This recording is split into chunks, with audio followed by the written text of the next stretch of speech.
Hey, everybody.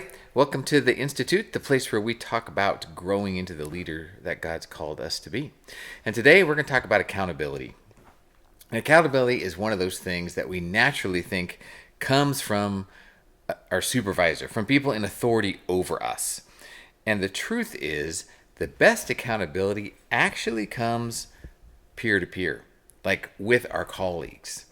And the, here's how this works. So let's say you're in a meeting and you're you're the supervisor in a meeting, and there's a team. Your team is there, and somebody did not accomplish what they needed to accomplish. Now, you have a choice. You can think, well, I'll just kind of let that go, and then I'll talk with them about this privately, or you bring it up in the meeting and say, oh, actually, Sam, you were supposed to have this done by this day. How come we didn't get this done? And you find out why. And you say, all right, when are you going to get it done? Okay, you're going to have that by the next meeting, or you're going to have that by tomorrow? Okay, perfect. And that's it. And you just move on. Now, what's happened is a couple things. First of all, Sam has been held accountable by me. At the same time, everyone else in the meeting also knows that should have been done and it wasn't done, and here's when it's going to get done. So there's some natural accountability that happened because now the supervisor said something and all the peers know. Now here's the problem is we think, oh, well, you can't do that. You can't bring that out in public. That should be private. And so the question I would say is, why? Why?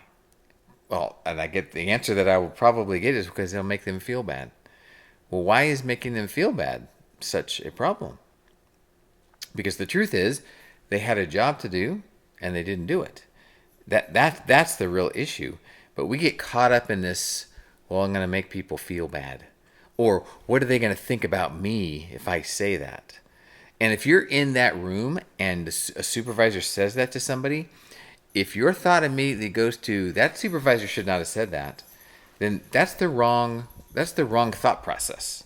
The right thought process is, oh, Sam should have done that. How can I help Sam to do that? How can I encourage Sam to do that? And also, I myself don't want to find myself in a meeting not having accomplished what needs to get accomplished. And so when you do accountability in kind of a public setting like that, what it does is it tells everyone, oh, these are just not happening to me in my meetings with my supervisor. This actually happens to everybody. We are all held accountable.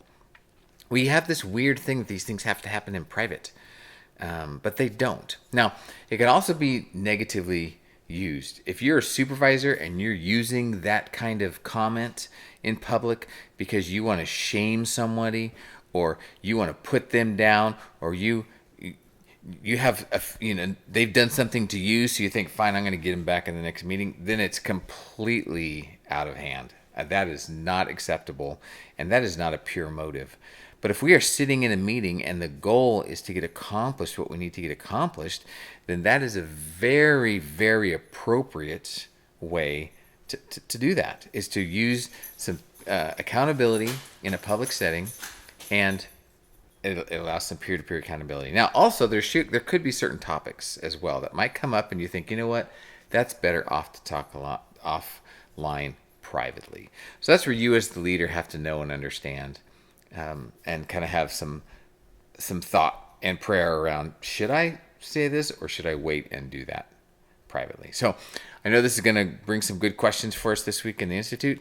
So I want you to spend some time talking about the value of public accountability, the value of peer-to-peer accountability, some of the positives that come from that, and then some of the negatives that could come if people aren't in the right place to be able to kind of walk through that process together.